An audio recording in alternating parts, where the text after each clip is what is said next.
Rajasthan high court ने सौर ऊर्जा उपभोक्ता को बड़ी राहत प्रदान करते हुए स्व उपभोग यानी कि सेल्फ कंजप्शन की बिजली पर लगाए जा रहे विद्युत शुल्क को पूरी तरह निरस्त कर दिया है।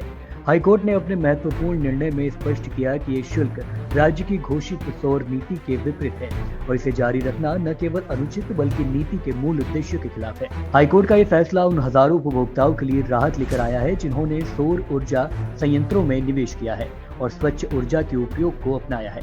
हाईकोर्ट खंडपीठ में शामिल न्यायमूर्ति अरुण मोंगा और न्यायमूर्ति सुनील बेनीवाल ने अपने आदेश में विशेष रूप से 10 मई 2022 तक स्थापित सोलर संयंत्रों को राहत प्रदान की है। कोर्ट ने निर्देश दिए हैं कि ऐसे सभी सोलर पीवी प्लांट से स्व उपभोग की जाने वाली बिजली पर लिया गया शुल्क रद्द किया जाए। साथ ही ये भी स्पष्ट किया गया है कि स्थापना की तिथि से 7 वर्षों की अवधि तक इन संयंत्रों पर किसी प्रकार का विद्युत शुल्क नहीं लगाया जा सकता। ये निर्णय सौर ऊर्जा नीति के प्रावधानों को मजबूत करता है और उपभोक्ताओं को अधिकार के लिए रक्षा करता है। ये मामला उस समय शुरू हुआ जब राज्य के विद्युत वितरण निगमों में 30 जून 2021 को एक आदेश जारी कर 1 अप्रैल 2020 से 60 पैसे प्रति यूनिट की दर से विद्युत शुल्क वसूली शुरू कर दी गई। विशेषज्ञों और उपभोक्ताओं ने इस वसूली को राजस्थान सोलर पॉलिसी 2019 के प्रावधानों के खिलाफ बताया, जिसमें स्पष्ट रूप से ये व्यवस्था दी गई है कि सोलर प्लांट चालू होने के बाद 7 वर्षों तक विद्युत शुल्क में छूट दी जाएगी। हाईकोर्ट ने भी अपने निर्णय में इसी नीति को आधार बनाते हुए कहा कि सरकार द्वारा घोषित प्रोत्साहनों को इस प्रकार समाप्त नहीं किया जा सकता।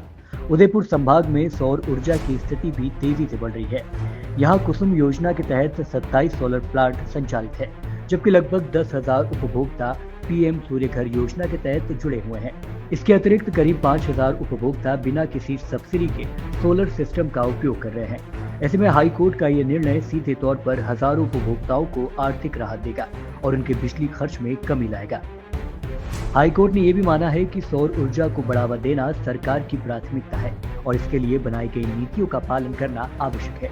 उपभोक्ताओं से अतिरिक्त शुल्क वसूलना न केवल उनके हितों के खिलाफ है बल्कि स्वच्छ ऊर्जा के प्रसार को भी बाधित है। इस फैसले के बाद न केवल पहले से वसूले गए शुल्क की वापसी की उम्मीद बढ़ी है बल्कि नए निवेशकों का भरोसा भी मजबूत होगा।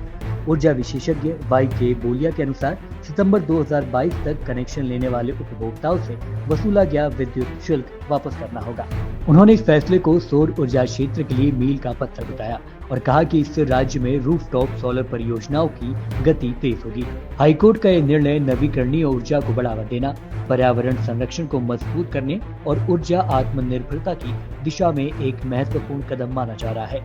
इससे राजस्थान में सौर ऊर्जा के क्षेत्र में नई संभावनाएं खुलने की उम्मीद है।